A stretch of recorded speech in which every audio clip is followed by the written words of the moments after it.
как да кажа, престрашаването на момчето да отиде и то да каже. Тоест, ако не беше интервюто на майката, вероятно това момче нямаше да излезе пред обществеността и да направи това самопризнание. Аз съм почти убеден. Той нямаше. Той го направи като отговор на това, което майка му каза за него. Защото тя го заклейми по чудовищен начин. Тя го изкара. Тя каза, той е убият, дано да живее дълго, да изстрада акта на своето убийство. Че той уби тези хора. Това е страшна присъда от една майка. Това е клетва. Това е си едно майка, ти те прокълне. Нали? На мен така ми прозвуча. Собствената ти майка да те прокълне. Защо? Какъв е този грях, какъв е греха, който е направил това момче? Греха на това момче е, че той е отишъл да свидетелства. Греха му е, че е подложил на съмнение абсолютната святост, правота, божественост, безпогрешност на духовния лидер на духовната общност. А това го видяхме и от другия баща, за съжаление, наистина съболезнования на трагично загиналото дете. Да, който дори след научаването за намирането на телата в кемпера, казва, че продължава да смята и да вярва на Калушев. Да, значи, вижте колко, нали, как да кажа, колко несвойствени, примерно за мен, аз не мога да говоря от името на други хора, въпреки че се намериха много хора, които духовно подкрепят този начин на мислене, апологети, защитници и казват, това е майка, която заслужава уважение. Тя е преодоляла себе си, тя е преодоляла дори майчинския си инстинкт, тя се е отдала на висши космически сили, заслужава уважение тая майка. Тя е майка, която е надраснала себе си. Едва ли не, нали, майка, която е стигнала до нивото на Дева Мария, надраснала себе си и приела божествената си същност и природа. Има такива в момента, така че влиянието на Калушев и на групата се разпростира. То става все по-голямо в момента и завладява много хора. Между другото, защото много хора започват да защитават този начин на мислене на родители. За мен е неестествено, аз съм родител, не мога да си го представя даже. Просто не мога, казвам честно, не мога даже да си помисля такова нещо. Защо? Не само защото ми е така неестествено, чисто като природа, като инстинкт, като ценностна система, а защото това значи аз да се проваля като родител. Тоест аз съм родител, ама моята функция на родител е ялова. Аз дори собственото си дете по никакъв начин не мога да...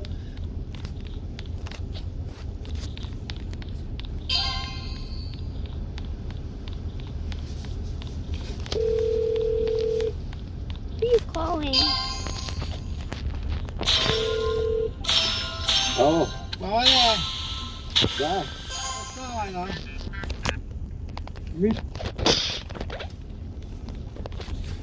Да. Аз това нека манде, ама слушах днеска... Нали, вчера започнахме там да чекнахме една тема, която ще се чуем друг път, ако си гледаш новините на това.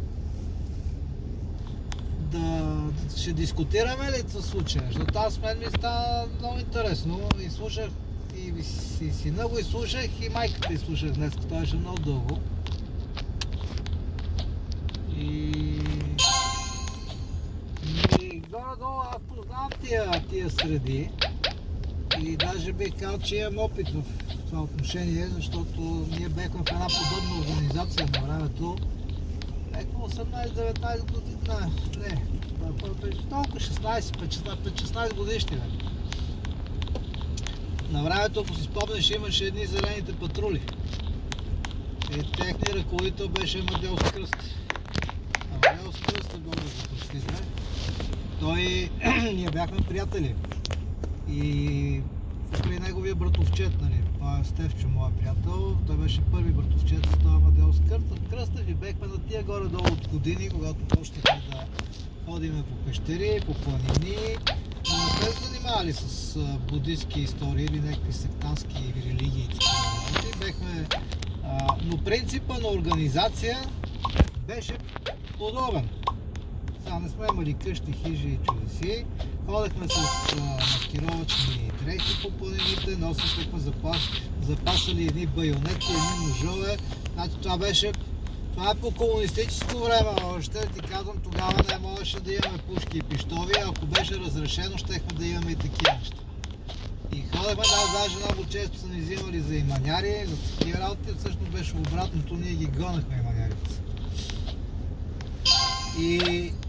Но това е този тип хора, говоря дали, за този Иво и за този Амадеус, те са с много обаятелни, с голяма ерудирани хора и умеят да завладяват. Те беха по избори, беха там, не знам, беха нали, в една такава неправителствена организация, тази същата зелени патрули. Ама сега какво стана, не знам, той почина, заболя, влезе в болница, я чакай малко.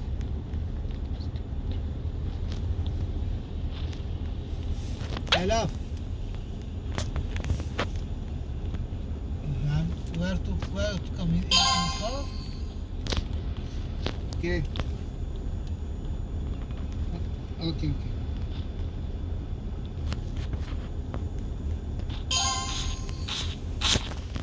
Hello. Сега, ето тук с жена ми. И той, слушай сега, и той почина, иска така, че познава. Chat.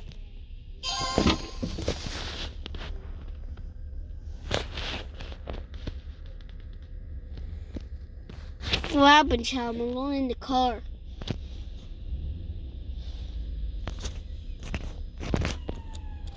Full 1% off the charger. Wait. Somehow I need to find a way to charge it from this. It's USB.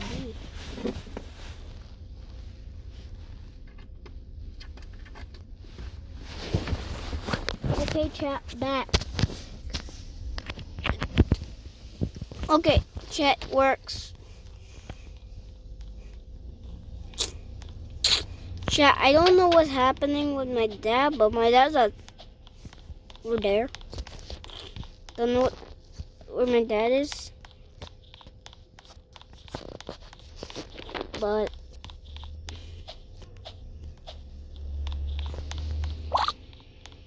yeah, chat, I don't even know what's happening.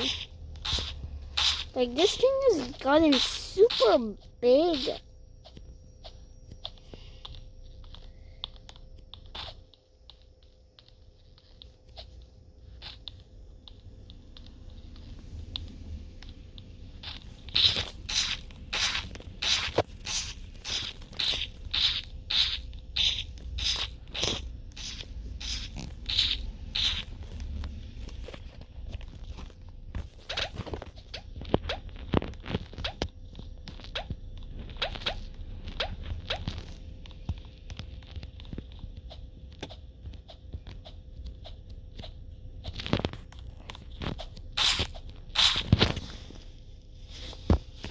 Chat.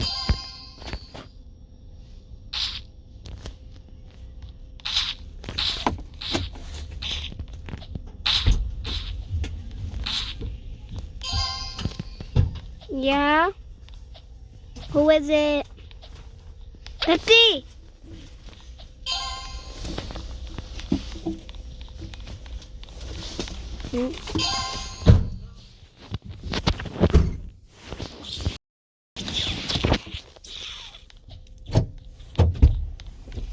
Toi? Alex, хайде, тръгвам.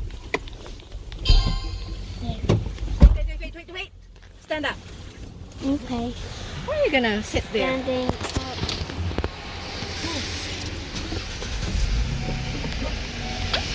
Move it a little bit here. Get down.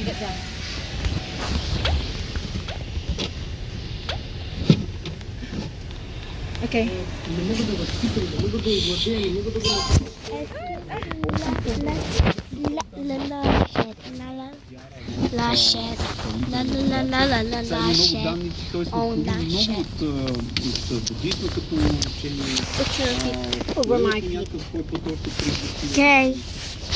Много хора, Я които чела знаят Бибен. будизъм, не може да има връзка с това поведение. Те са видяли изключително изолирано във всичките си места, където са създавали някаква общност What I или do, база, Mama? се е подхождал по същия начин. Затворено пространство, с стриктен Ой. достъп, охрана, Дой. камери и така нататък. Ако трябва да говорим чисто от духовна гледна точка, разбира се, това няма нищо общо с будизма. Все пак аз съм запознат и как да кажа, обща култура и върху източното учение. Будизма е едно учение, което предхожда християнството и което прокламира надрастването на човешките пороци, слабости, грешки, които ни въвеждат в един безкрайен път на прераждания и трябва да ни изведат в преодоляването на нашите пороци, на нашите инстинкти, на нашите зависимости, да ни изведат тайното просветление, така наречената нирвана, до която е стигнал Гаутама. Alex, we're moving. Stop playing with the cell phone. Your eyes gonna няма нужда да четеш hurt. трактати по будизъм, могат да прочетат и да разберат каква е същността, истинската духовна същност на будизма, а може и да ги просветли това нещо. Аз съм е чел като ученик тази книга и тя ми оказа огромно влияние наистина, защото е много завладяваща. Това е една книга на Херман Хесе, се казва Сидхарта. Слушателите могат да я потърсят и в библиотеки, ако имат, може би не е издавана наскоро, Сидхарта от Херман Хесе, да видяте истинската същност на будизма, защото Херман Хесе е проучвал дълбоко живота на Буда, неговата биография, неговата философия, написал тази книга, която се отнася за него. Така. С будизма това няма общо. Защо? Най-малкото, защото будизма прокламира едно откъсване от зависимостите на човешката цивилизация. Да, животите сред природата, но ако, примерно, ние